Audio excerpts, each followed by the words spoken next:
I remember that Christmas night clearly, as if it had just happened yesterday. It was December 24th last year, when snow was falling lightly outside the window of our family villa in the suburbs of London. The Kensington Villa.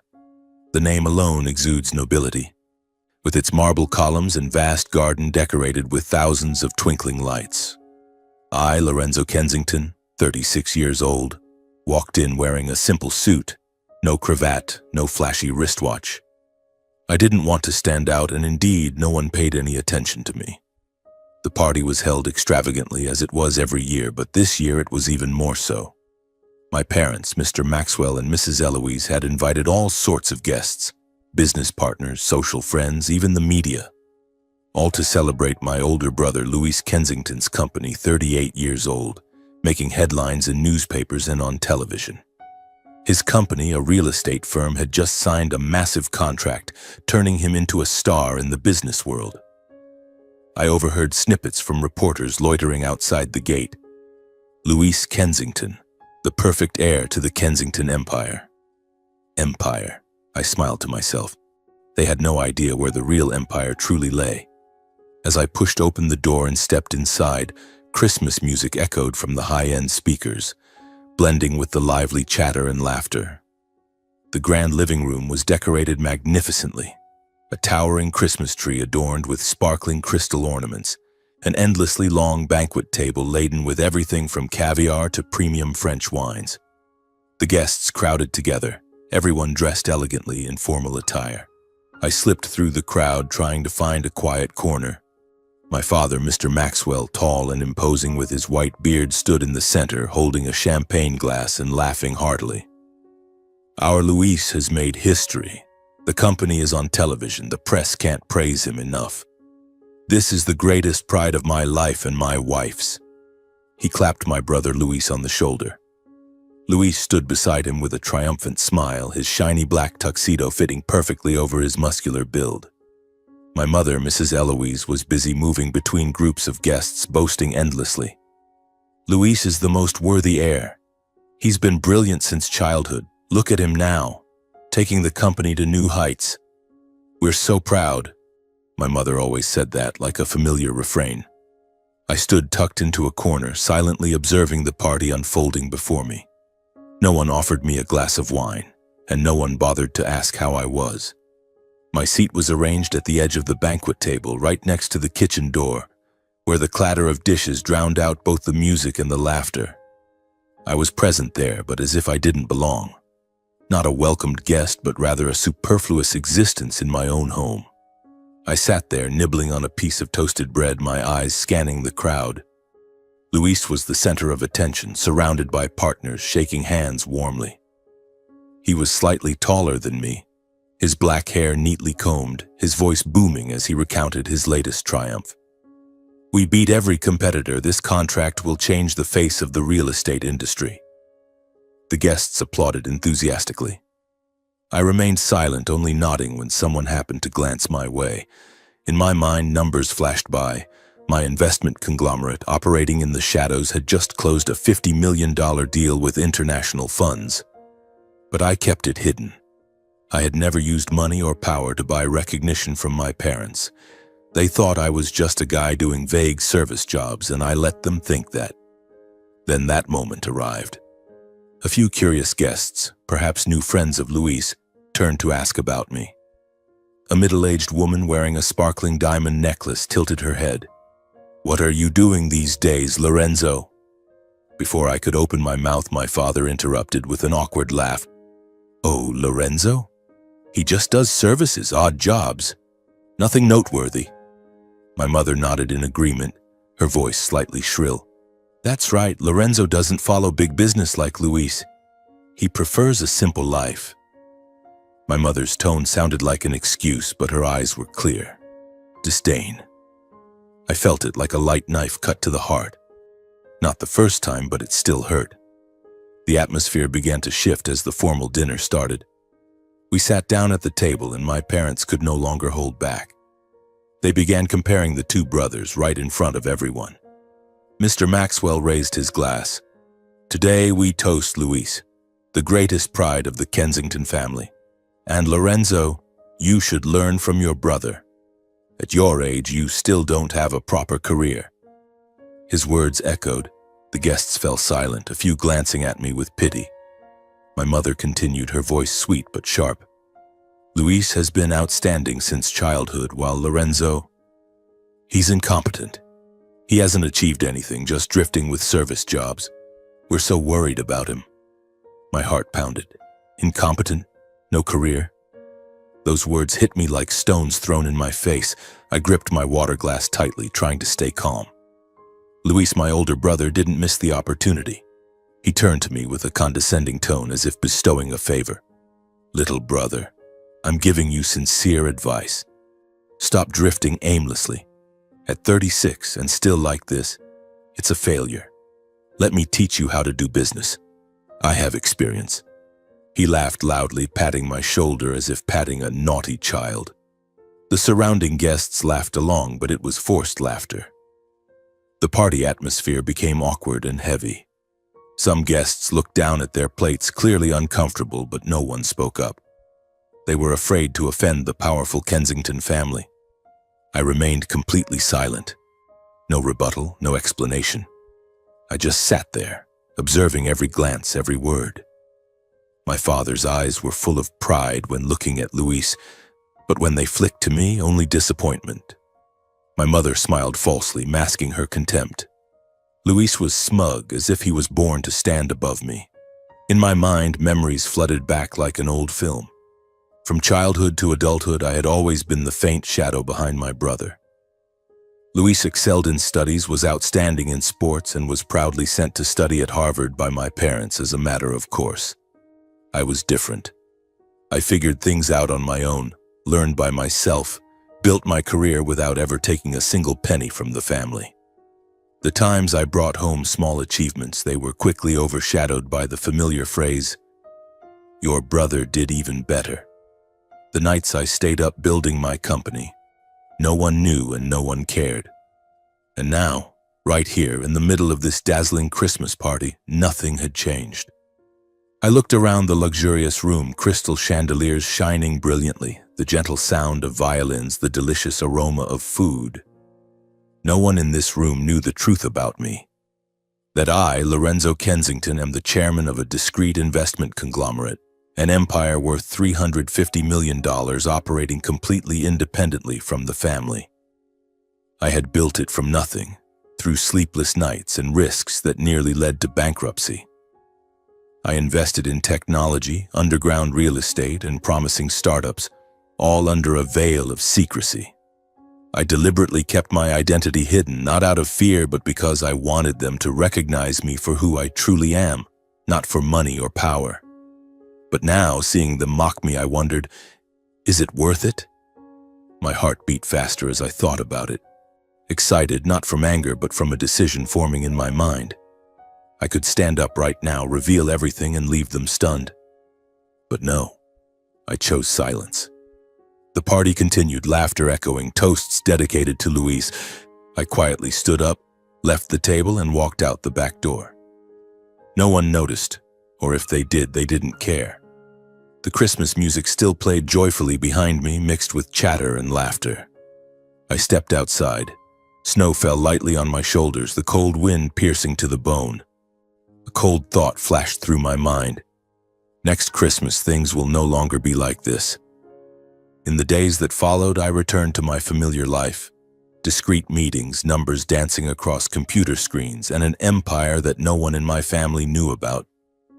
I deliberately avoided contact with my parents and Luis, not out of anger, but because I needed space to breathe. Every morning I woke up at 5 a.m., went jogging around the quiet neighborhood in the suburbs of London, inhaling the cold air to dispel the lingering insults. Incompetent, no career. Those words were like scratches on the skin, not bleeding, but aching persistently. I reminded myself, they know nothing. And perhaps it was time they did. Then the news appeared quietly but heavily like a time bomb. In early January, the British government announced a national-scale smart urban infrastructure project, encompassing transportation, renewable energy, and integrated urban management systems. The total value of the project was estimated to exceed £1 billion, to be implemented in multiple phases over more than 10 years, with public bidding invited in the form of joint ventures. This was exactly the kind of project that Luis's real estate company was targeting, not as the general contractor, but as a key partner in urban development segments. I read the news in my private office with a steaming cup of coffee in front of me. Luis had mentioned this project at the Christmas party, calling it a make-or-break opportunity for a breakthrough. With his existing reputation and media support, I knew his company would not miss it. They would dive into this race with everything they had. But they didn't know that my investment conglomerate controlled a series of subsidiaries operating precisely in this field.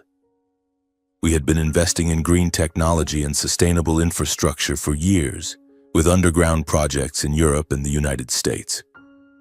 My heart beat faster as I read the project details. This was no coincidence. It was an opportunity. I realized this was the perfect moment to step into the light, not with long explanations, but with real capability. No need to declare how wealthy or successful I was. I wanted the results to speak for themselves.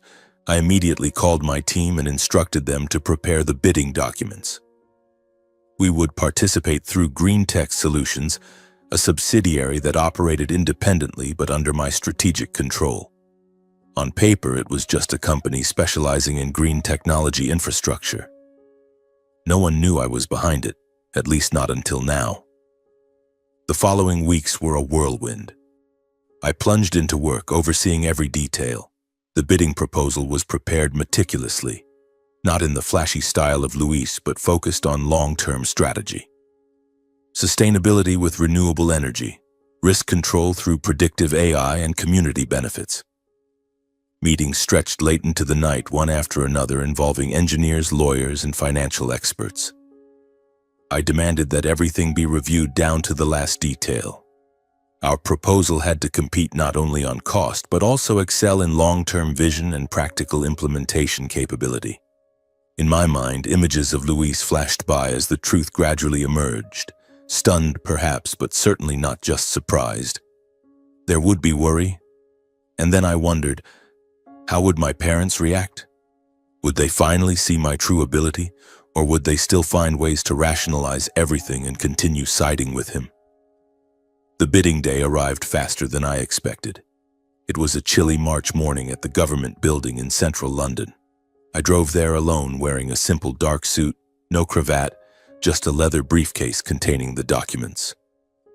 My heart pounded as I parked, watching the flow of people coming and going.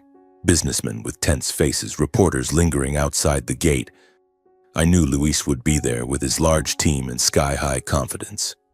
He believed that his company's reputation combined with media backing would give him an absolute advantage. I had heard him boast, "This project was made for us." The bidding room was spacious, with a long conference table and brightly lit projection screens. The atmosphere was tense from the very first minute, highly competitive. Representatives from the bidding companies appeared one by one. A German company with high-tech proposals, a local conglomerate emphasizing low costs. Everyone sat around the table, taking notes and whispering. The project panel, consisting of government officials and independent experts, sat at the head of the table, their expressions serious. I sat in a corner, waiting my turn, my heart pounding like a drum. Then it was Luis's company's turn. He entered with a radiant smile, followed by assistants and lawyers. "Dear panel members, Kensington Realty is proud to present our proposal," Luis began, his voice resounding and full of confidence. He presented smoothly, emphasizing reputation, previous contracts, and how the media would promote the project. The guests, including my parents, invited as related shareholders and honorary guests, sat in the observation seats, nodding proudly. I observed from afar, seeing my father clap lightly when Luis finished his introduction. My mother smiled, her eyes sparkling. They had no idea I was there. I had registered under the subsidiary's name and requested that the representative's identity not be revealed until the last minute. Excitement surged through me like an electric current running down my spine. How would they react? Shock or denial? Then it was our turn. Next, the representative from Green Tech Solutions, the panel chair announced. I stood up and entered the room as the supreme representative. The door opened, and I clearly saw the change on everyone's faces. Luis was sitting there, sipping water, when he suddenly froze. I saw his eyes widen the moment he recognized me. The hand holding the glass stopped midway in the air, tilted, then froze completely, as if all reflexes had been interrupted. The familiar confidence on his face vanished in an instant, replaced by an emptiness he couldn't hide. The project panel members looked at each other, sensing the unusual relationship between us. Some whispered to those beside them, their eyes quickly darting between me and him. I remained calm, walked to my position, and nodded in greeting to the panel. My parents, sitting in the back row, could not hide their astonishment. My father's mouth fell open. My mother covered hers with her hand, eyes wide in shock. They had never imagined me in this position, a representative for a major bidder directly competing against Luis. I could sense the chaos in their minds. How is this possible? Lorenzo just does service jobs? But I didn't look at them. I focused on the task. I maintained a calm, professional demeanor, presenting the proposal concisely, logically, and persuasively.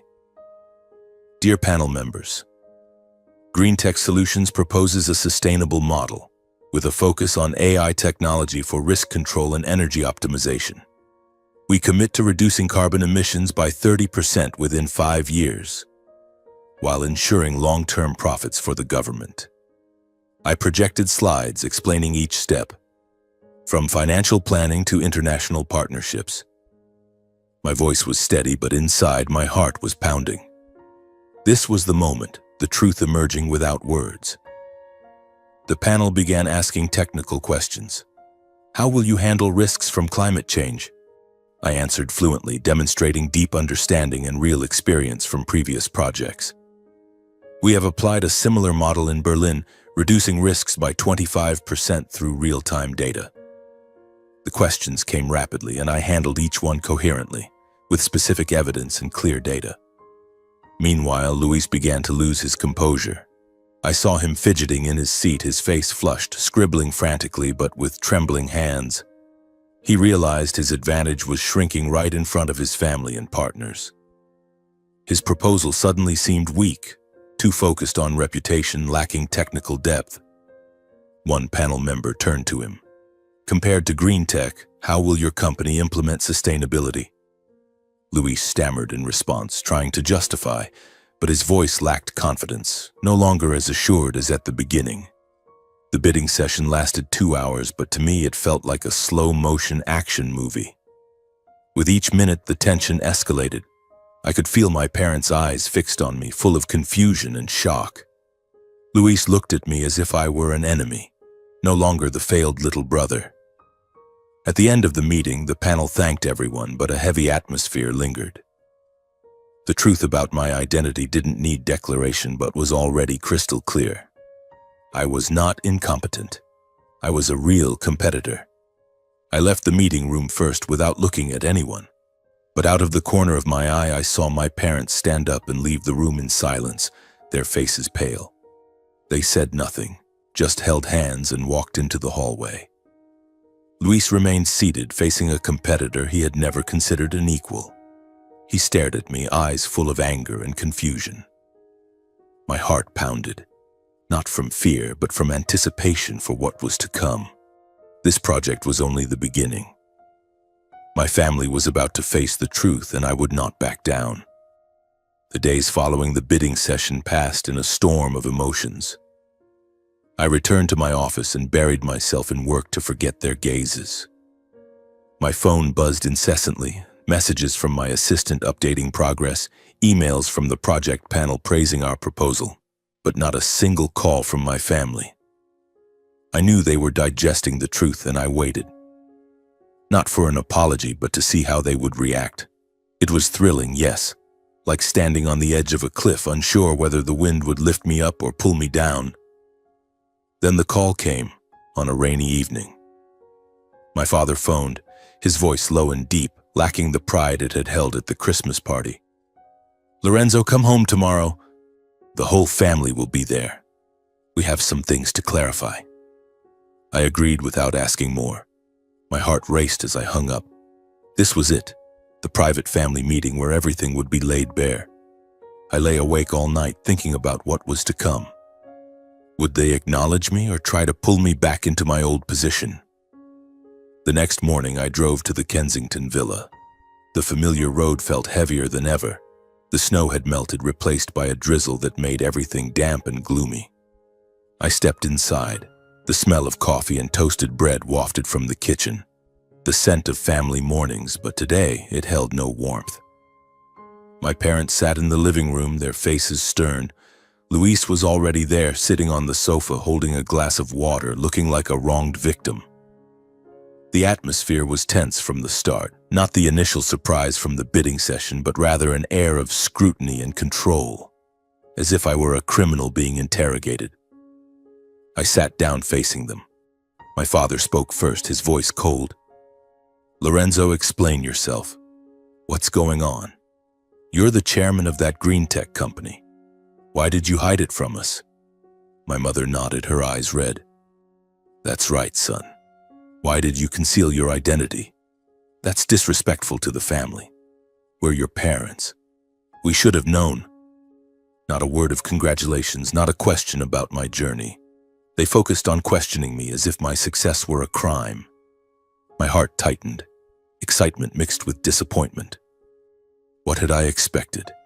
A proud embrace? No, they were still the same. Luis interjected, his voice shrill and full of resentment. "Little brother, you did this on purpose, didn't you?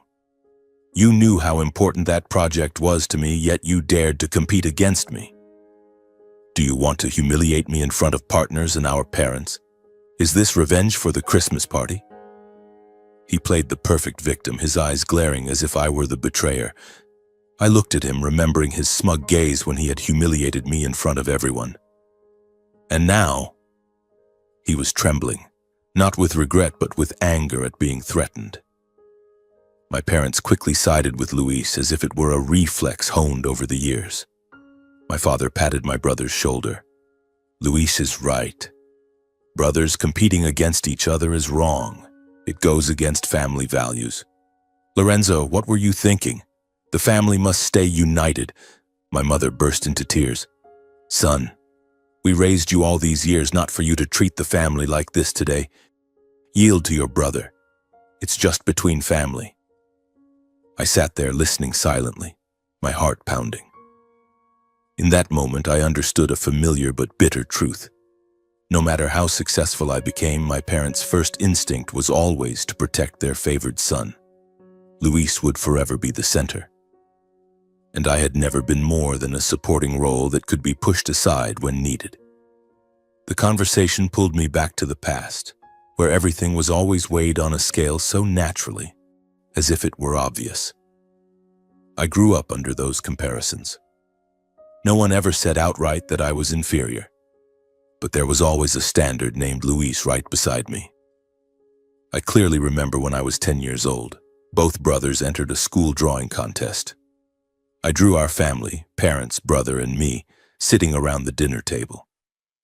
I spent hours coloring every detail, afraid of leaving out a face, afraid of upsetting anyone. Luis drew a ship with quick strokes and some smudged colors. When the results were announced, the teacher said Luis's painting showed creative ideas and boldness. Mine was on topic, but nothing special. Luis won the prize. On the way home, my parents kept talking about his creativity. I was comforted with the familiar line, "It's okay, son. Try harder next time." My small mistakes were always magnified, like in 8th grade when I failed math once. It was brought up repeatedly for weeks. My parents scolded me for being lazy, for not trying hard enough, using it as an example whenever they needed to remind me of my inadequacy. Meanwhile, Luis's mistakes always found a way to be overlooked. Once he drove my father's car after drinking and got into a minor accident, but no one made a big deal of it. My parents just sighed and brushed it off, saying he was young and just needed to be more careful next time. That difference was present even in the smallest things. If I broke a glass, I was scolded for being clumsy and careless. Luis, even when causing much bigger issues, always had an excuse for forgiveness. Gradually, I realized the problem wasn't about right or wrong, but about who was protected. I remembered the moment I left home to become independent at age 25. It was after a major argument. Luis had just received a $2 million investment from my parents for his real estate company, complete with family connections and prestige. And me? I proposed a startup investment idea, but my parents laughed it off. "You're not talented enough to do something like that." I left with $5,000, accepting no support. In those first nights in a cramped rented apartment, I stayed up planning, calling investors, failing over and over. Once, when my first startup went bankrupt, I nearly took my own life in despair. But I got back up, learned, and built my empire step by step. Meanwhile, Luis had maximum backing. Capital from my parents, connections from family friends, even cover-ups for his early financial mistakes. He had never truly been independent. Back to the present, my father's voice pulled me back. "We have a solution. Lorenzo, withdraw from the project, yield the contract and implementation rights to Luis's company." My mother nodded vigorously. "Yes, son. For the family, for our shared reputation, and for your brother's future. Luis needs this project to break through. Let him have it." Their words sounded like an order, not a request. The demand grew coercive. "If you don't agree, we'll consider you a family traitor. Do you want to tear the family apart?" My father slammed the table, his eyes bloodshot.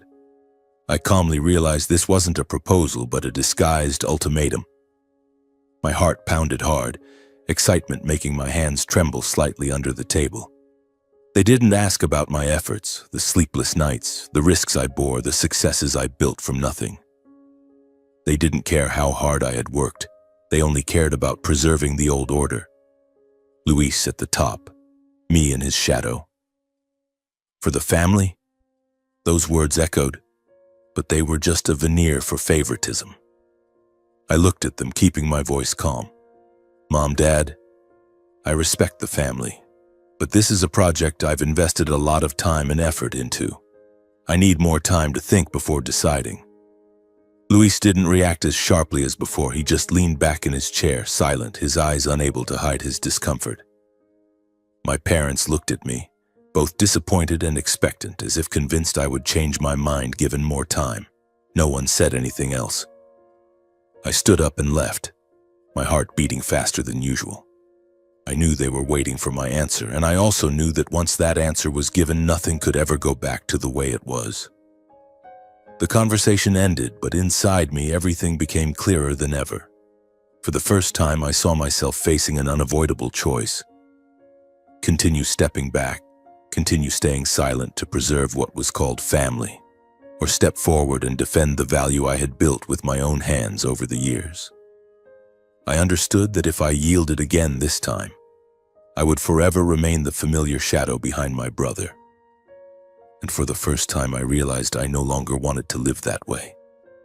On the drive home after that tense family meeting, rain still pattered against the windshield, as if the heavens were weeping in place of what had just transpired. I didn't rush into any decision, not acting out of the anger boiling in my chest. Instead, I took time to think carefully, sitting alone in my dimly lit apartment, staring out the window where the hazy streetlights filtered through. I reviewed the entire journey I had traveled, like flipping through a dusty old notebook. From the 10-year-old boy constantly compared to his brother to the 25-year-old man who left home with a light suitcase and a heavy heart. The sleepless nights in a cheap rented apartment where I taught myself programming and market analysis without a single piece of advice from my parents. The humiliating failures, the first startup that went bankrupt, losing all my capital. I once sat on the floor crying alone, thinking I truly was incompetent, as they had said. But then I stood up, learned from my mistakes, and built my investment empire brick by brick. $350 million. That figure didn't fall from the sky. It came from sweat, tears, and solitary decisions. Now, this bidding project was proof of it all. Yielding wouldn't just mean giving up a contract, it would mean accepting the role of a lifelong shadow, allowing my parents to continue their favoritism, letting Luis continue to lord over me. No, I couldn't do that. My heart pounded as I thought about the consequences, excited, anxious, but also filled with determination. This was the moment I had to choose myself. After 3 sleepless days, I made a firm decision. I would not withdraw from the project, not transfer the contract, and not sacrifice my business principles due to family pressure. It wasn't selfishness, it was fairness to myself. I had waited too long for recognition, and now I realized that true recognition must come from within, not from anyone else. I called my parents, my voice calm. I want to meet you both alone to clearly state my decision. They agreed, but my father's voice over the phone sounded heavy, as if he sensed something unpleasant was coming. The meeting took place on a Saturday afternoon at the family villa, the same place where just a few months earlier I had been relegated to a hidden corner during the Christmas party. I walked in wearing a simple shirt, holding a cup of coffee I had brewed myself at home. My parents sat on the sofa, their faces stern, not with the scrutiny of the previous time, but with a ready defensive shell. I sat down, looking them straight in the eyes, maintaining a calm and respectful demeanor. Mom, Dad, I've thought carefully about what we discussed. I respect the family and I know this project is important to Luis, but I cannot withdraw or yield the contract. This is the result of years of my own hard work, and I cannot sacrifice my business principles just for family ties. My words came out gently, but inside my heart was pounding like a drum. I waited for their reaction, excitement making my fingers grip the armrest tightly. The room fell silent for a few brief seconds, then, like a string pulled too tight, everything exploded. My father stood up abruptly, his face flushed red, his voice sharp. Lorenzo, you're being too selfish. You're putting your personal interests above family bonds. How did we raise you that you're now turning your back on your brother like this? Before I could open my mouth, my mother burst into tears, her voice trembling with reproach. Son, how can you do this to the family? It's just one project. Yield to your brother. For us. For the family. Do you want to see the whole family fall apart? I took a deep breath, trying to keep my voice steady. Mom, Dad, I never wanted to confront anyone, but I built everything from nothing. I didn't take a single penny from the family. This project is the result of years of my own efforts. I just want to protect what I've created. My father shook his head repeatedly, interrupting me. Stop making excuses. You need to be reasonable. Your brother needs this opportunity. Yield to Luis. That's what's best for the family. I'm not disregarding the family.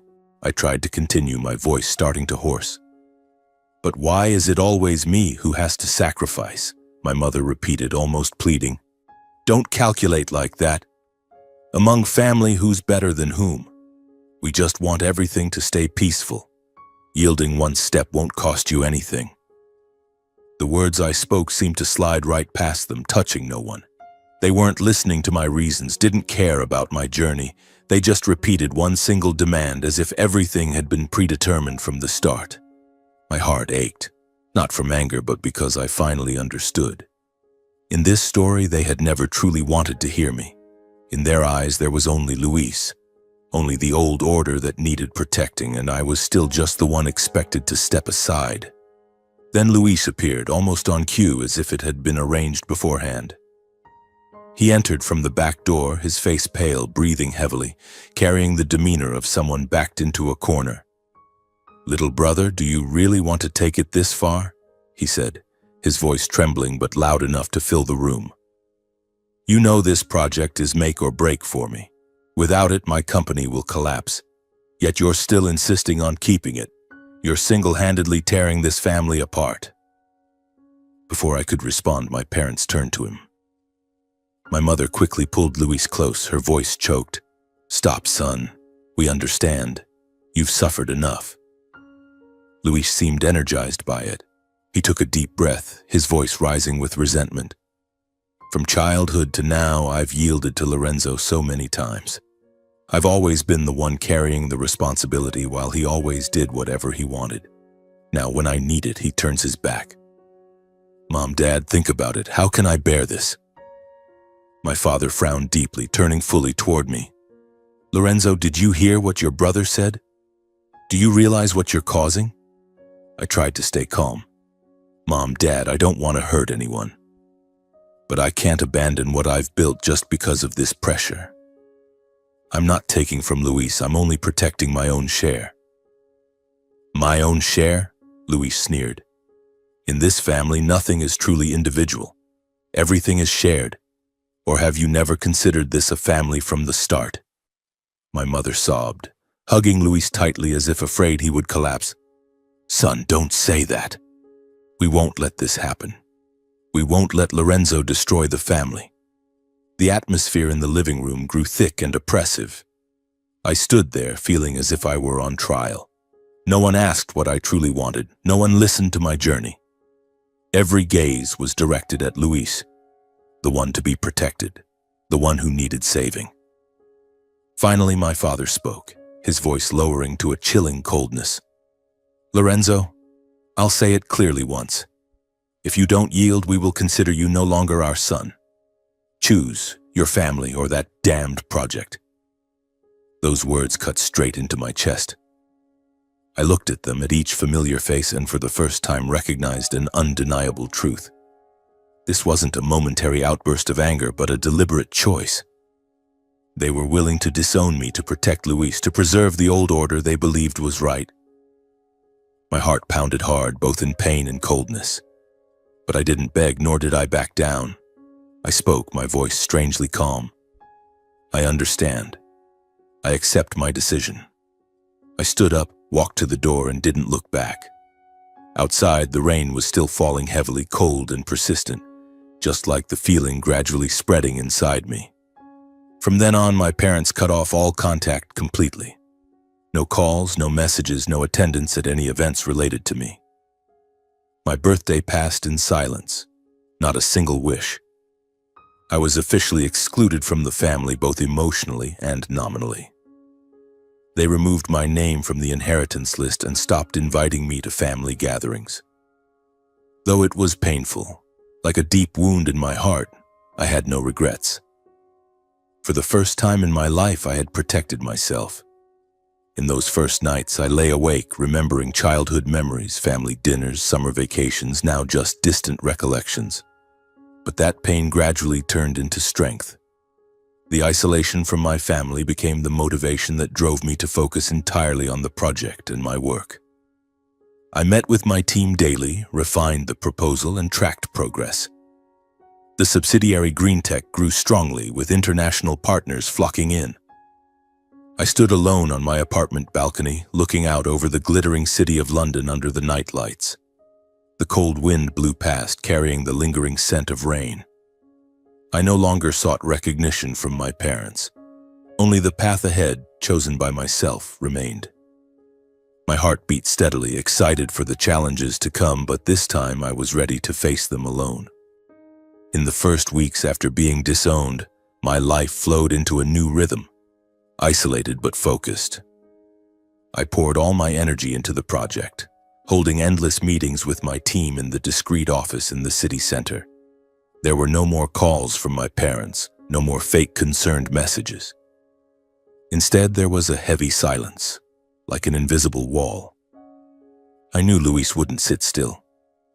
My firm refusal to yield the project was too great an insult to him, not just in the business world, but in his role as the older brother who had always been accustomed to standing above me. From childhood, he had been used to favoritism, to being the center, to looking down on me. And now, that order had been overturned. I could clearly picture his face at that moment, flushed red with anger, eyes tense every time he thought about the bidding session. Luis would find a way to retaliate. I had no doubt about that.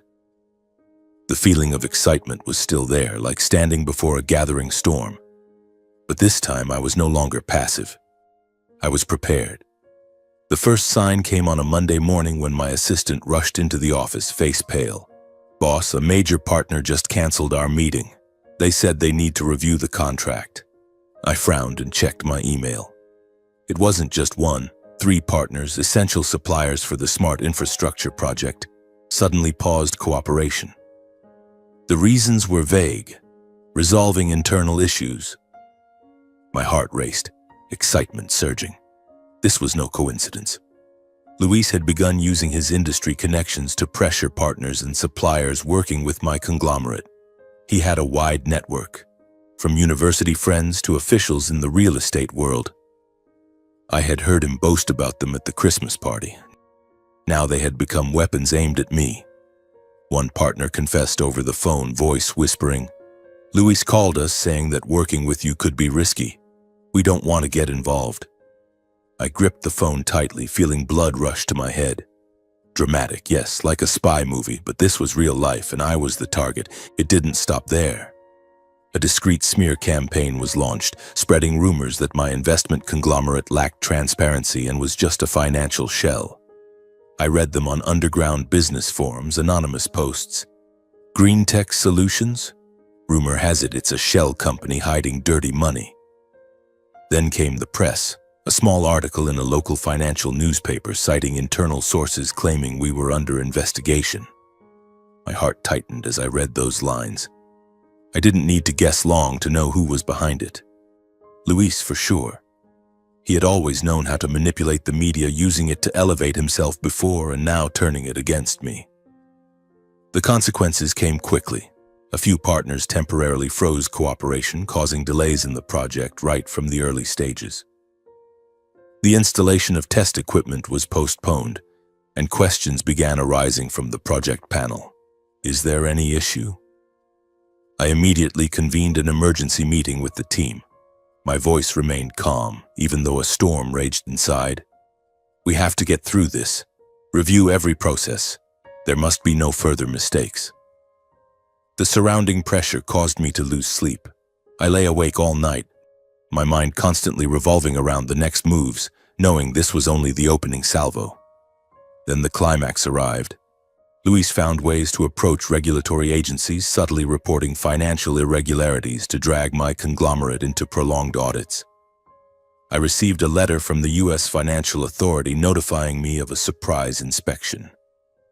Suspicions of non-transparent activities, the letter stated. My heart pounded as I opened the envelope. This was a lethal blow. If prolonged, the project could die young and my reputation would be shattered. I quickly realized the chain of events was not random, but a deliberate plan aimed straight at me. Luis was playing dirty, using every trick to bring me down, to prove he was still superior. I pictured him sitting in his office, smirking triumphantly as he made calls to his connections. Painful, yes, because this was my brother, but now he felt like an enemy. The excitement rose high. Could I overcome this? Instead of retaliating emotionally, I stayed calm. I instructed the legal and audit teams to review all operations, proactively making every document transparent. Check every number, every transaction, I directed in the meeting. We worked through the night, printing stacks of documents with independent auditors confirming everything. I allowed the authorities full access, ready to cooperate to prove our innocence. We are completely open, I told the inspectors when they arrived at the office. It was a tense week. They pored over the books, interviewed staff, checked accounts.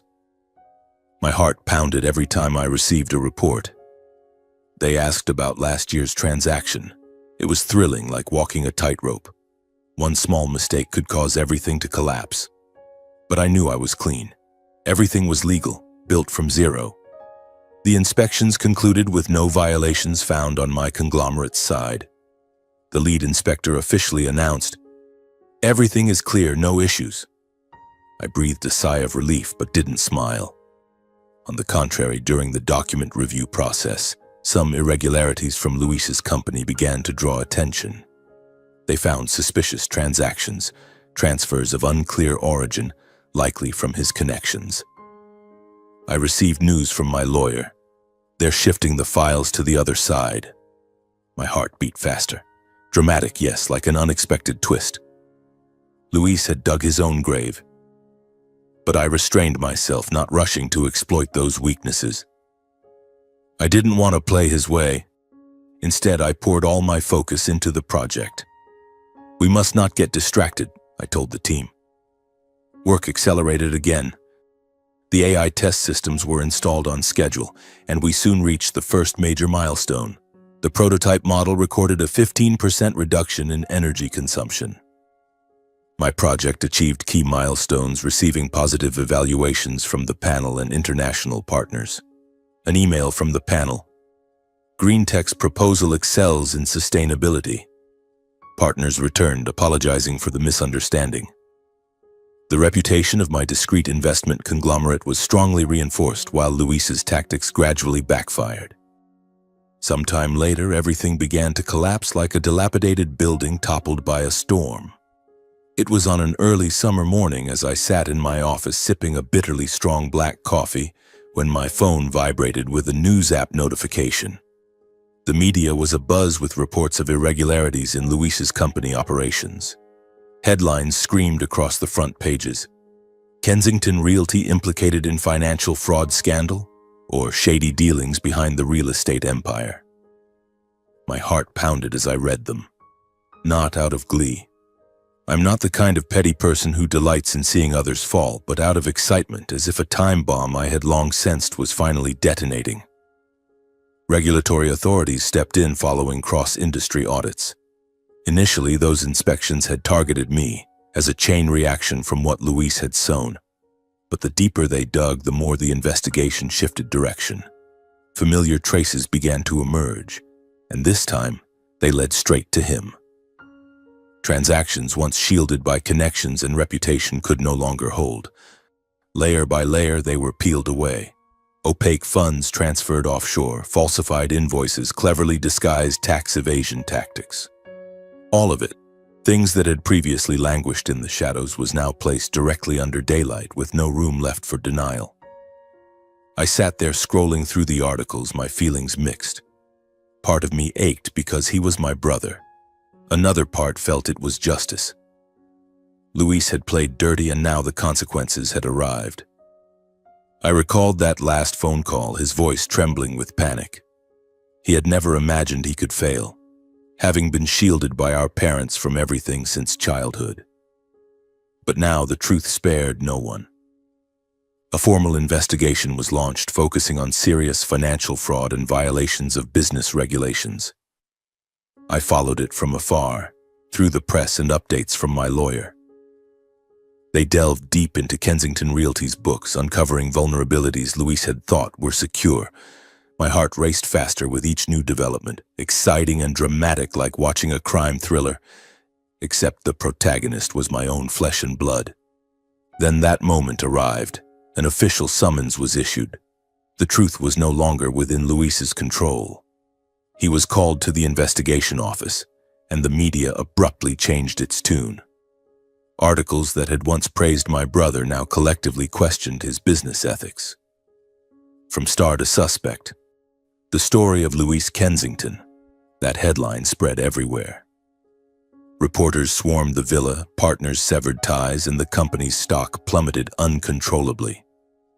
Luis was indicted on multiple charges related to illegal business activities, financial fraud, money laundering, antitrust violations. He faced the risk of losing everything: his company, his reputation, even his freedom. The family was forced to confront reality when a public trial date was set. That day was marked on the calendar like a full stop to the old illusions. I thought carefully before deciding. My parents called me for the first time after months of silence, their voices trembling.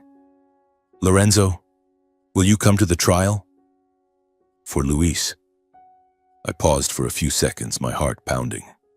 Not from anger, but from anticipation of the confrontation. Finally, I agreed. "I'll come, with you both." Not to witness Luis's downfall, but to close a chapter that had never been faced head-on. The chapter about favoritism, about silent wounds, about the family I had once hoped for. I knew the trial would be the turning point, where everything would be exposed with no more places to hide. The trial day arrived on a gray morning in central London. I drove to the courthouse, my parents sitting in the back, silent as ghosts. No one spoke on the way. only the crackling radio reporting on the case. The courthouse was packed. Reporters, former partners, even a few family friends. We sat in the relatives section, my father clutching my mother's hand tightly, his face pale. In the courtroom, Luis no longer looked like the successful businessman in a shiny suit, but a defendant facing the law. He sat there in a pale white shirt, hair disheveled, eyes ringed with dark circles. When our gazes met, he lowered his head as if ashamed. My heart pounded, excited, painful, yet strangely peaceful. The trial began, and for the first time my parents witnessed the full evidence presented in court. The prosecutor listed each transaction. The defendant transferred $5 million through offshore accounts to evade taxes, using fake invoices to inflate profits. Evidence piled up: emails, meeting minutes, bank records. There was no way to deny or justify it. My father gripped the armrest tightly. My mother covered her mouth, tears streaming down. A heavy silence enveloped the room as acts once shielded under the family name were now exposed to the public. The times my parents had used connections to clean up Luis's messes, the mistakes that had been overlooked. All of it now became evidence turning against him. With each piece presented, I clearly sensed the change in my parents. No more defenses, no more familiar headshakes to deny reality. Their silence was heavier than any reproach. For the first time, I saw them confronting the cost of years of favoritism and protection, not just Luis's mistakes, but the consequences of choices they had repeated for far too long. I sat there, maintaining the necessary distance, not interfering, not intervening, simply quietly respecting the legal process unfolding before us. The trial lasted 3 days, each day peeling away another layer. My parents grew increasingly silent, no longer defending Luis as before. We were wrong for a very long time. We shouldn't have let things go this far, my father whispered to my mother during a break, his voice breaking. My mother nodded, eyes red. He's still our son, but I never imagined it would come to this. Hearing it pained my heart. The trial became a moment of awakening, not just for Luis, but for the entire family. The verdict was delivered on the final day. Luis was sentenced to 5 years in prison for financial fraud, along with an enormous fine. He stood there, head bowed, as the jury read the guilty verdict. The courtroom fell dead silent, broken only by my mother's sobbing. That was the moment marking Luis's complete collapse in the business world, while simultaneously opening a painful void in our family. I stood there, realizing that some things, once broken, could never return to how they were. The story did not end with retribution, but with a stark truth that all of us were forced to accept. On the drive home, my parents said nothing, just holding hands. I drove, my heart heavy, excited for the future, what would become of the family. But I knew this was the end of an old chapter and the beginning of truth. After the trial, Luis was officially incarcerated, separated from the business world he had once ruled like a king. He was taken to a prison on the outskirts of London, where expensive suits and glamorous meetings were now distant memories. I heard the news from the press, images of my brother in handcuffs, head bowed low as he left the courthouse. My heart pounded, not out of pity, but from anticipation of what was to come. The family now felt like a ship adrift in a storm, and I knew that void would not be easily filled. My parents, who had once taken pride in Luis as if he were a treasure, now sank into confusion and guilt. They called me a few days later. My father's voice over the phone sounded weary and remorseful. "Lorenzo, we should go visit Luis. Will you come with us?" I paused for a moment, feeling a jolt run down my spine. Visiting my brother in prison, something I had never imagined. But I agreed, not out of obligation, but because I wanted to close a chapter. To look him straight in the eyes and see if there was any sign of realization. My parents decided to go with me to visit Luis at the prison. It was a chilly late autumn morning, with golden leaves falling scattered along the road leading there. We drove in silence, only the crackling radio reporting on economic crimes. My father gripped the steering wheel tightly, his face more gaunt than ever, while my mother sat in the back clutching her handkerchief, eyes red and swollen. The cold, confined visiting area created a stark contrast to Luis's once glamorous image. The prison was a gray building with towering walls and barbed wire fences glinting faintly in the weak sunlight. We had to go through security checks, removing shoes, leaving belongings, and waiting in a dimly lit waiting room filled with the musty smell mixed with the whispers of other families. My heart pounded, excitement making my hands tremble slightly as I signed the register. What would Luis be like? Remorseful or still arrogant? The drama surged within me like standing before a door leading to the past. Then the door opened, and we were led into the visiting room. It was a cramped space with an old wooden table and a glass partition in between. Luis appeared from the other side, looking worn down, but with eyes still full of pride and resentment. He had visibly lost weight. His once neatly combed hair was now disheveled, and the gray prison uniform clung to his formerly muscular frame. He sat down, looking at us through the glass, forcing a smile. "Mom, Dad, little brother, thank you for coming." His voice was hoarse, yet it still carried that familiar air of superiority. My mother burst into tears immediately, pressing her hand against the glass. "Luis, how did you end up like this?" My father remained silent, eyes red, tightly holding my mother's hand. I sat there observing, my heart pounding. This was not the Luis from the Christmas party, but his eyes were the same, full of resentment, as if the world owed him something. The meeting quickly revealed the truth. Luis did not admit any wrongdoing. In his view, the sentence was merely the result of bad luck and external forces. He leaned back in his chair, voice full of grievance. "Actually, it wasn't that serious. Those transactions. Everyone in the industry does the same. I was just unlucky running into overly meticulous inspectors. And for sure, someone was pulling strings behind the scenes. Those competitors."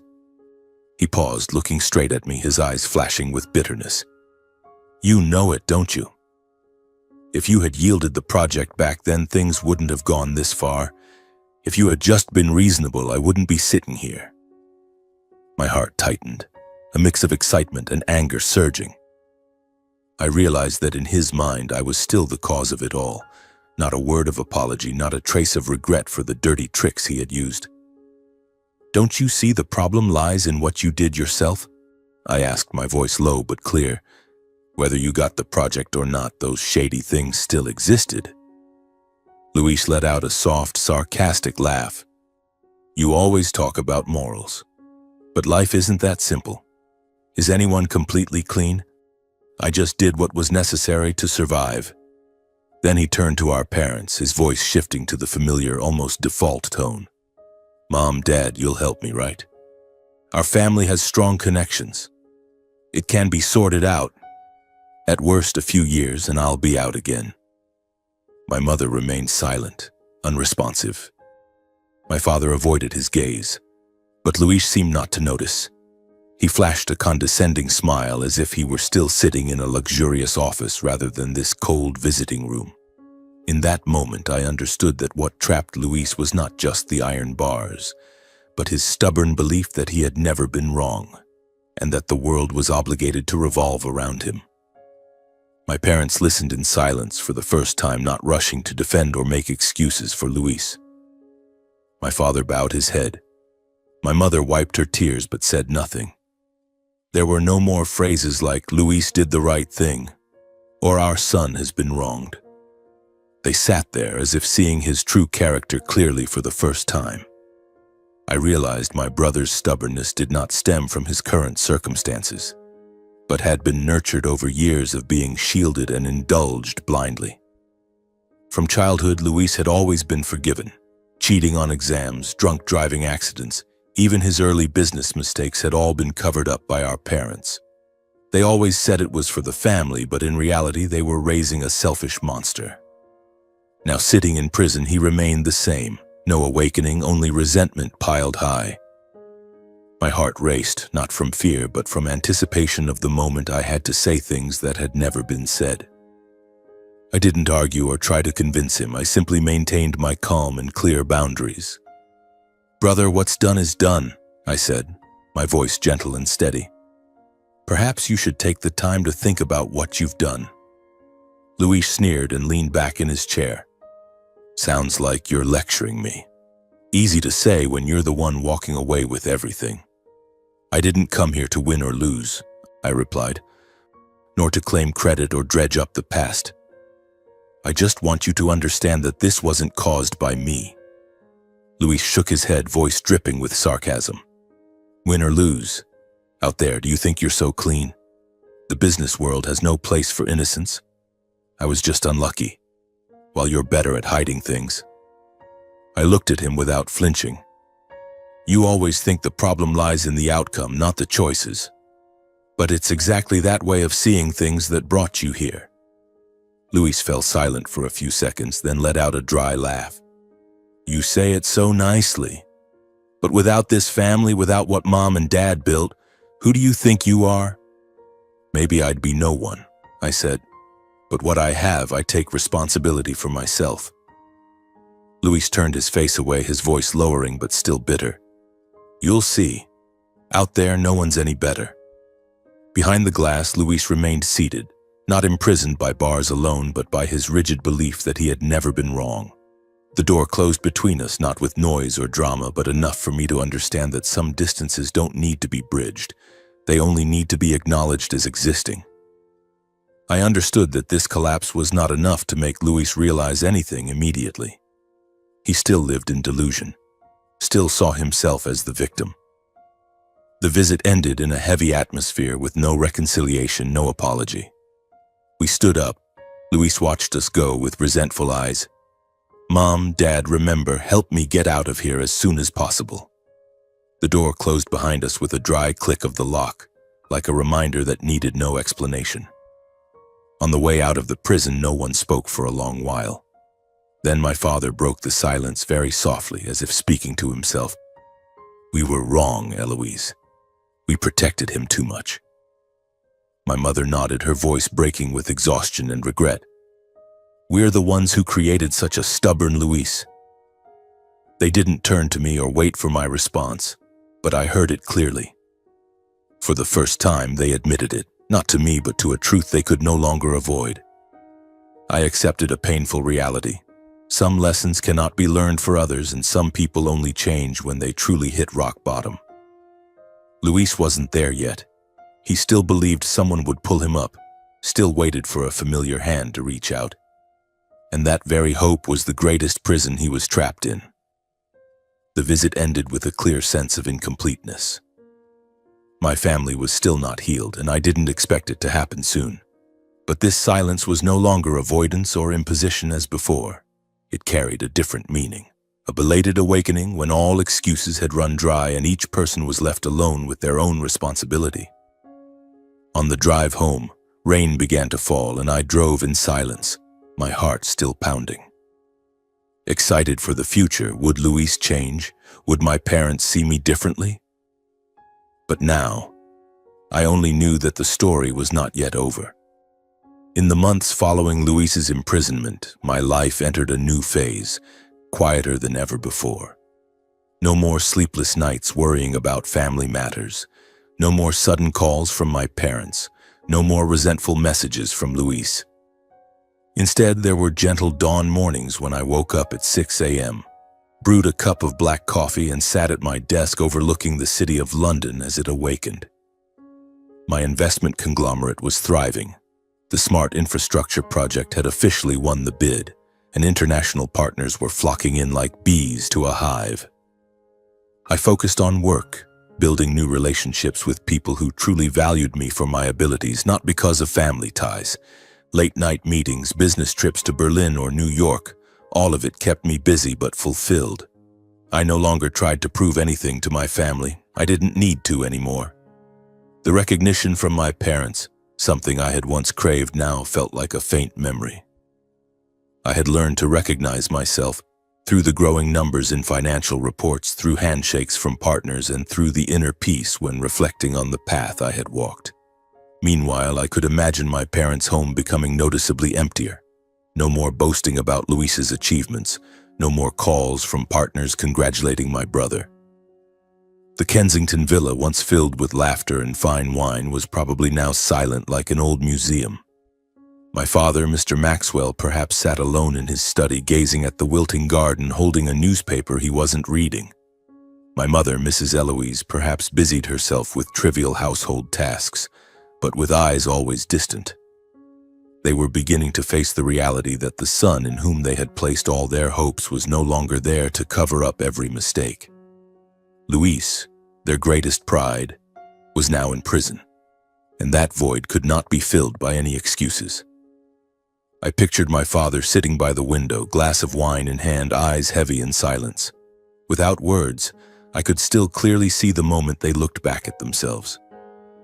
They realized that for years they had always demanded that I sacrifice for the family, yield, stay silent to maintain appearances, but never once sacrificed their own favoritism for me. The demands that I yield the project, the cold words of disownment, all of it stemmed not from fairness but from fear of disrupting the old order where Luis was always protected. Now with Luis in prison, they began to reflect on how they had shielded him, and how that shielding had inadvertently nurtured a stubbornness that led to tragedy. From small mistakes in childhood to serious violations later, each cover-up had been a brick contributing to the person he had become. For the first time in that silence, they no longer sought reasons to justify themselves. They were forced to acknowledge their role in the current collapse, not through words, but through the heavy emptiness left behind. The change came very slowly, almost silently. My parents began reaching out to me proactively without the familiar demands or impositions, just cautious inquiries. The first was a message from my mother sent late one evening. "Lorenzo, how have you been lately? I miss you." My heart tightened slightly as I read those words, not from emotion but from a strange excitement after months of silence. I didn't reply immediately, giving myself time to think. Then came a call from my father. He spoke briefly, his voice deeper and shakier than I remembered. "Son, I just wanted to hear your voice. That's all. No more superiority, no more commands." I kept my distance, listening more than responding, because I understood that remorse, if genuine, needed time to be proven through actions, not words. In the end, I only replied, "I'm doing fine. You and Mom should take care of your health too." No more, no less.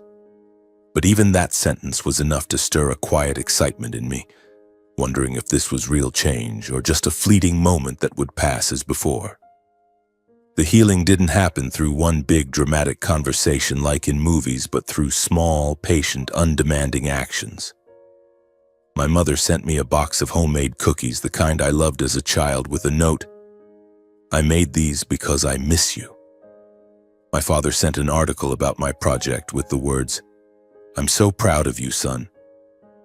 No request to meet, no pressure. They began to listen, for the first time. Once my mother called and asked, "Tell me about your company. I want to know." I told her briefly about the early days of independence, about the failures. She listened silently without interrupting as she used to. My father admitted, "I was wrong, son. I didn't see your efforts." Those moments made my heart race, excited with hope, but also wary because of the past. I set clear boundaries. I was willing to open the door, but I would not return to the role of a shadow as before.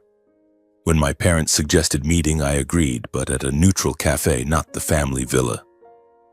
"I'll come, but we'll talk as adults," I said. The first meeting was tense. My parents sat there, hands trembling around their cups, eyes red. "Son, we were wrong. We favored Luis and overlooked you." Those words from my father left me stunned. My mother cried, "I regret it so much, Lorenzo. I never asked how you were really doing. I was a terrible mother." I listened, my heart pounding. Not immediate forgiveness, but a first step. I told them about my new life, quiet, free, no longer waiting for recognition. "I'm not angry anymore, but I also won't yield anything that belongs to me." They nodded without objection. Excited for future meetings? Would they keep their word? In the days that followed, I continued my work as usual, only now with a new layer of emotion in my heart. During a business trip to Paris, I received a message from my mother. "Travel safely, son. Good luck with the contract." Just a short line, but warm enough. I smiled, for the first time in a long while. Still, I maintained distance, letting everything be tested by time rather than momentary feelings. Old memories sometimes flooded back, the times I was overlooked, the moments standing on the sidelines. But now, they no longer hurt. My parents' change unfolded slowly and quietly. A birthday gift sent on the exact day. Genuine questions about my work and partners.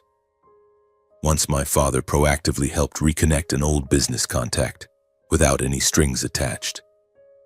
I opened the door gradually, little by little, but the boundaries remained clear. I told them and myself that I am Lorenzo, not anyone's shadow. Time passed faster than I had imagined. Before I realized it, the years of Luis's imprisonment had come to an end. It was an early spring morning with pale sunlight filtering through the trees still damp from the previous night's rain. My father called me, his voice deep and heavy. "Lorenzo, Luis is about to be released. Do you want to meet him?"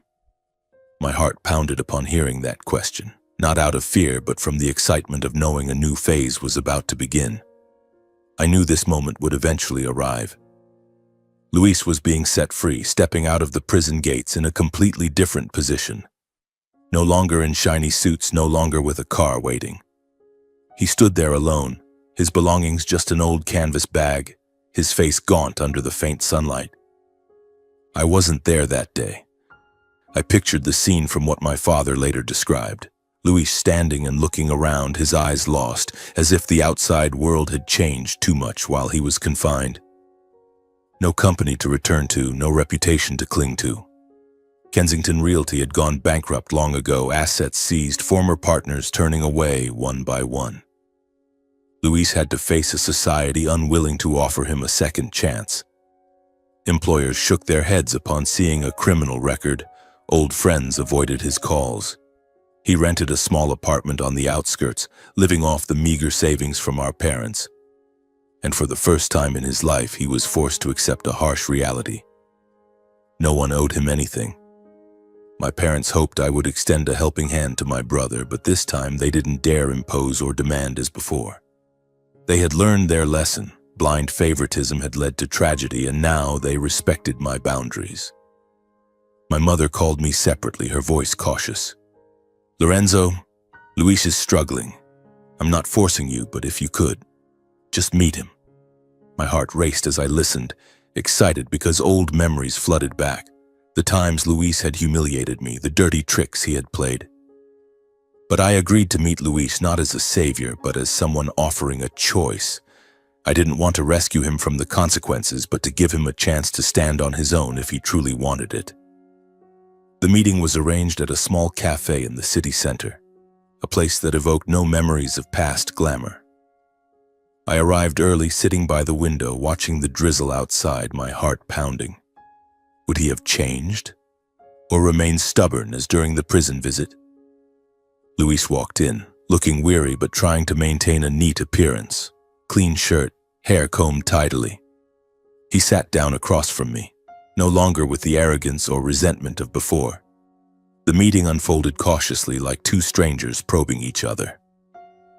"Thank you for coming, Lorenzo," he said, his voice hoarse, eyes fixed on his coffee cup. "No more condescending you, no more blame." He admitted he had nothing left to lose. Company shattered, reputation gone, friends turned away. I spent 5 years in prison thinking a lot, but I'm still not sure if I've truly changed. I just know I need a chance now. Those words made my heart pound, excited because this was the first time he acknowledged the truth, even if vaguely. Not a direct apology, but a first step. I listened, observing his eyes, still a hint of resentment, but no longer burning with hatred. We talked about small things, weather, our parents' health, before getting to the point. He asked about my work for the first time without envy, just curiosity. "How did you build it? From nothing?" I told him briefly without boasting, and he nodded as if learning. I set clear boundaries from the start, my voice calm but firm. Brother, I'm willing to give you a chance to start over, but within clear limits. No power, no assets, no guarantees. I'm not saving you, I'm just opening the door for you to walk through yourself. My heart raced as I spoke, excited, fearing he might get angry, but he only nodded, eyes lowered. I understand. I have nothing left to demand. That was the dramatic moment. Luis, who had once held the upper hand, now accepting terms from me. The help began with small things. I introduced him to an ordinary job at a small logistics company I knew through a partner, a warehouse worker position suited to his current abilities, no title, no privileges. Not CEO or manager, just manual labor, inventory checking, adhering to schedules. No one gets everything back right away. Start with small things, do them honestly, and then see. The important thing is whether you're willing to begin. He nodded, but I saw a flicker of hesitation in his eyes. His ego still lingered. The early days were extremely difficult for Luis. He had to learn to work under supervision, follow discipline, and take responsibility for every decision. From someone used to giving orders, he now had to obey a boss, a strict middle-aged man who knew nothing of his glamorous past. Luis told me during a later meeting, "On the first day, I almost quit. My hands and feet ached, and the boss scolded me for working slowly." My heart pounded as I listened, excited because I knew this was the real challenge. Luis was constantly tested by his own ego and past. Moments when he wanted to snap at colleagues with, "I used to be the CEO of a renowned company." Nights returning to his cramped apartment exhausted, remembering the old villa. Once he made a mistake, recording the wrong quantity of goods, and had his pay deducted. He called me, voice trembling. "Little brother, I can't take it. Help me." But I didn't intervene, didn't favor him, letting Luis face the consequences of his old choices. "Fix your own mistake," I said calmly. That was a dramatic moment. He fell silent, hung up, and the next day he corrected the error without complaining. Gradually, Luis began to understand that respect doesn't come from position but from how one lives and works. He told me after 3 months, "Today the boss praised me for doing well." For the first time I felt truly proud. My heart raced, excited at seeing the change. He started complying, learning from colleagues, even helping a new employee. No more resentment, just effort. My parents witnessed this slow transformation in silence, for the first time not interfering. They called me. "Luis is trying day by day, son. Thank you for giving him a chance." No demands, just observing from afar. My help wasn't redeeming Luis on his behalf, but an opportunity for him to fix himself. I introduced an online course in warehouse management, but he had to pay for it himself. He did, from his first month's salary. Those small steps accumulated, turning Luis from a stubborn man into an ordinary one, learning to live again. Luis took his first steps on a new path, uncertain but genuine. One evening he called me. "Little brother, I got a small promotion, shift leader. Not CEO, but I'm proud." I smiled over the phone, my heart beating steadily. And I maintained the boundary between compassion and self-respect, helping, but not letting him depend. Excited for the future. Would he sustain it? But now I knew I had made the right decision. Time passed swiftly, and before I realized it, Christmas had come around again. It was 2025, with snow falling lightly outside the window, covering the familiar London streets in a thin layer of white. But this year, everything was different. No more extravagant parties like in the past, no media frenzy, no glamorous guests crowding the family villa. My parents called me a few weeks earlier, their voices cautious. "Lorenzo, for Christmas this year, shall we get together? Just the family." My heart pounded as I listened, excited because old memories flooded back. That party with its humiliations, but also hopeful because of the changes I had sensed. I agreed without hesitation, though a slight anxiety lingered inside. Would things truly be different? Or just a superficial facade? The family gathering was simple, warm and intimate, only those who truly belonged. No towering Christmas tree with thousands of twinkling lights, no endlessly long banquet table laden with caviar and premium French wines. Instead, it was a cozy dinner in the small dining room of the villa with softly scented candles and homemade dishes from my mother. Roast chicken, pudding, and a simple vegetable salad. My father opened the door for me, a genuine smile on his face etched with the lines of time. "Welcome home, son. Come in quickly before you catch a chill." My mother hugged me gently, her eyes glistening.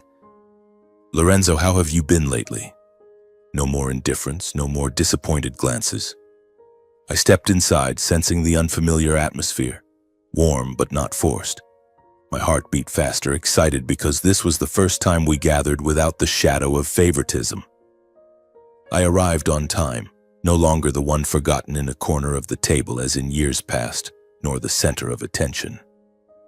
My parents welcomed me with genuine respect. They asked about my most recent business trip, listened as I talked about the new project in Berlin, without interrupting or comparing me to anyone. "Hearing that makes me feel reassured about you," my father said, his voice full of pride without exaggeration. My mother nodded. "I know you've had to work hard. No boasting about Luis's achievements, no invoking the past like an invisible knife, the humiliations, the times I was belittled. They kept silent about those things as if understanding that bringing them up would only deepen the wounds." I sat down at the table, feeling a strange balance. I was no longer a shadow, but an equal part. Then Luis arrived, stepping in with a weary but sincere smile. He was now a man starting over. No titles, no privileges, but also no longer looked down upon. He wore a simple shirt, hair cut short and neat, the demeanor of a man who had weathered a storm. He greeted everyone and shook my hand firmly. My parents hugged him, but without the blind indulgence of before, just a warm, equal embrace. Luis sat down and talked about his new job, shift leader in the warehouse, the tiring night shifts but worthwhile. No one was elevated, no one diminished. Each person was seen for who they were now. I talked about the conglomerate, Luis about lessons from prison and his new work, my parents about their days of reflection. The atmosphere wasn't tense but light, like a conversation among truly close people. I realized the biggest difference wasn't in the party, no longer lavish or showy, but in how my parents listened and knew when to stay silent. When Luis mentioned being scolded by his boss for a small mistake, my father didn't jump in to defend him as before, just nodded. "We're glad you fixed it." My mother asked me about new partners, listening attentively without shifting to boast about Luis. They didn't try to atone with grand words, no tearful speeches about regret, but through changes in behavior and boundaries. They respected my space, didn't pressure me to share if I didn't want to, and for the first time, quietly acknowledged their mistakes. From the story of you two brothers, we've learned a lot. My heart pounded as I heard it, excited because this was the moment I had waited for, but also moved because it was genuine. Unlike before, Luis no longer boasted or mocked me. He showed rare humility, a cautious attitude, no longer arrogant. When I mentioned a successful deal, he didn't react with envy or sarcasm, just nodded. "You're really good at this, Lorenzo.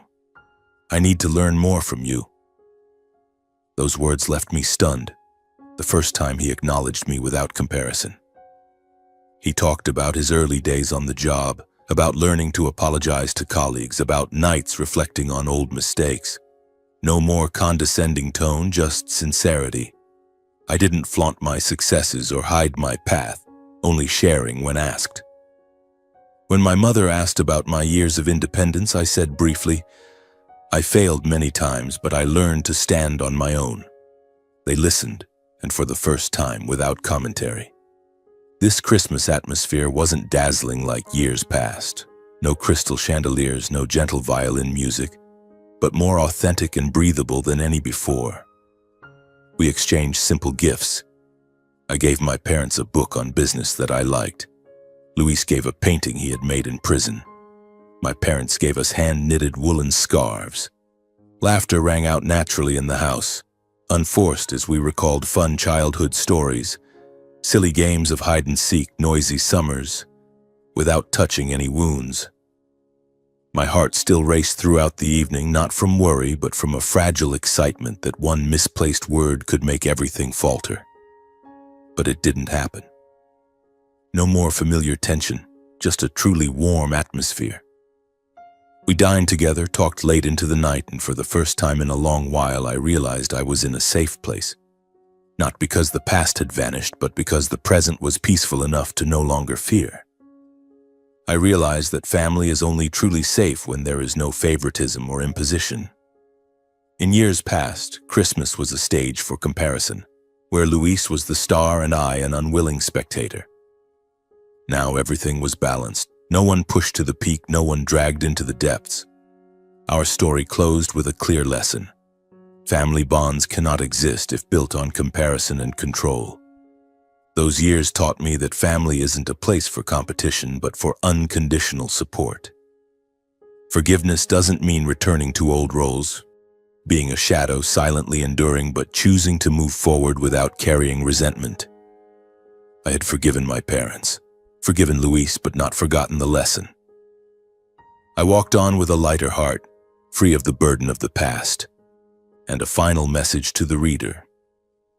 Sometimes the best way to protect family is to dare to say no, to dare to walk away, and to return only when there is true respect. Don't fear loneliness. It can be the stepping stone to freedom. In my journey, I learned that true family love isn't possession, but letting each other soar high.